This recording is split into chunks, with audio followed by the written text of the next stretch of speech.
كان الرسول عليه الصلاة والسلام إذا رأى المطر دعا الله تعالى وقال: اللهم صيبا نافعا.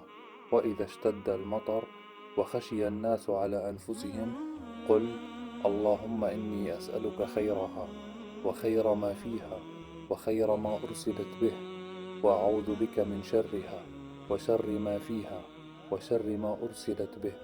وتقول أيضا: اللهم لا تقتلنا بغضبك ولا تهلكنا بعذابك وعافنا قبل ذلك.